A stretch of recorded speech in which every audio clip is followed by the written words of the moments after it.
This video started as one about how Sanguine Alchemy had become a top tier exotic with the rework it received in Season of the Deep, though after researching it and doing my own testing, I've come to realise that the exotic is, firstly, not worth the hype at all, and second, people not only seem to be misunderstanding how this exotic works now, but are also actively spreading misinformation about it. Now, this video will not serve to demean the YouTubers highlighted throughout, though it will educate you on how the exotic actually functions and show you it isn't slightly worth using. The first bit of wording that people seem to flock to is that in the exotic tuning preview for Season 21, where the article states that Sanguine Alchemy will be changed to include a non-stacking bonus to weapon damage while standing in any rift or well. What people immediately assumed is that this won't stack with well, and as you will see later, it not only does, but they also left out the most important part in that line, which is this damage bonus is the equivalent of 2 surge leg mods,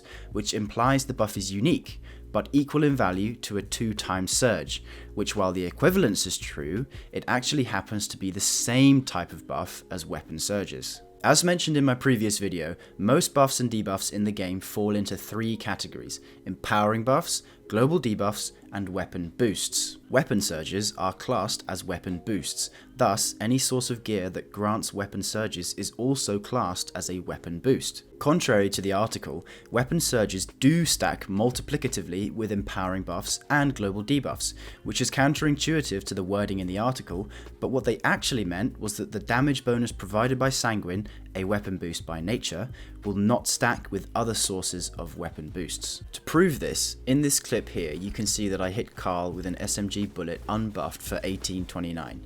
Then I stand in a healing rift using Sanguine Alchemy and hit Carl for 2140, which is our expected 17% increase. Next, I hit Carl with 3x solar weapon surge while standing in a Sanguine rift for 2232, the expected 22% value that evidently is not stacking with the buff given by Sanguine simply because a 3x weapon boost is greater than a 2x weapon boost. But that's not all. Here you can see that I'm standing in a Well of Radiance while wearing Sanguine Alchemy and having Carl debuffed by Tractor Cannon, hitting for 3478, which is the expected value starting from 1829 when you multiplicatively stack 1.25x, 1.17x, and 1.3x for a total 1.9x increase. Furthermore, this video here claims plainly in the title that your empowering rift will become 3 times stronger than Well of Radiance while using Sanguine Alchemy.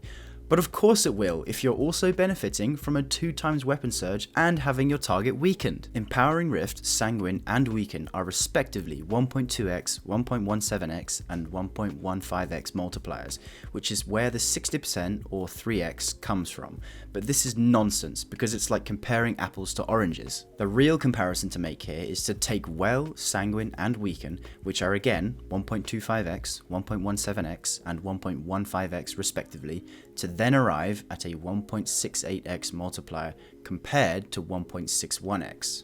So no, Sanguine Alchemy is not 3 times stronger than Well, and in fact, it isn't really strong at all. This video here is a classic versus dungeon bosses video, which once you understand that all they are doing is stacking a random empowering buff, Sanguine and Weaken, it just becomes a glorified buff, debuff, surge stacking versus bosses montage, without any actual nuance. Generally, a 3x weapon surge bonus is quite easy to obtain, as all you need to do is simply pick up an Orb of Power, which is already a higher boost than Sanguine at 1.22x, though the one case you could excuse the use of Sanguine is when pairing it with Well of Radiance and slotting 3 kinetic surges on your boots, since you already get 2 solar surges from Sanguine and using Izanagi's Burden. This will enable you to gain a 1.22x boost for Izzy and a 1.17x for, say, Apex Predator, which will overall enable a higher damage swap combo than simply using 3 solar surges and none for Kinetic. This next damage test showcases the same swap rotation used with 3 solar surges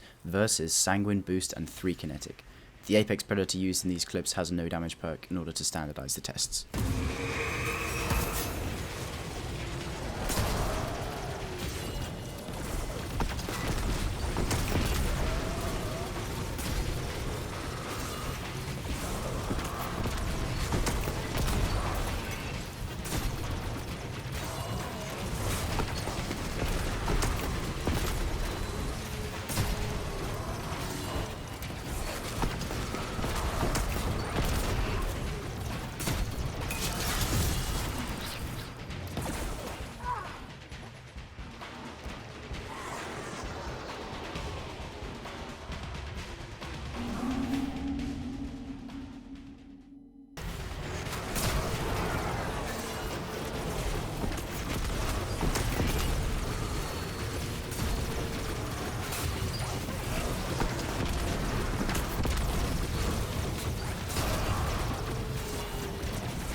Okay, so just quickly, in both of those tests, I hit 5 honed edge Izzy shots, 4 critting and 1 bodying, and I shot 8 rockets, all of which were debuffed by the div, making both tests equivalent in the damage rotation I performed. The results only show a marginal 4.4% damage increase for the Sanguine rotation, which in my view is clearly not worth it. Not to mention, the only reason the Izzy rotation is higher is simply because Izzy hits like a truck, thus benefiting the most from kinetic surges. Thing is though, you won't be able to exploit this on every boss, because not all have easy to hit crits, like Rulk or Nezarec or even the new dungeon boss. Overall, Sanguine Alchemy is not this meta-defining beast of an exotic like some have claimed, but instead just another exotic with a quirky niche that fails to set itself apart from far easier or equivalent options. So all in all, don't believe the hype.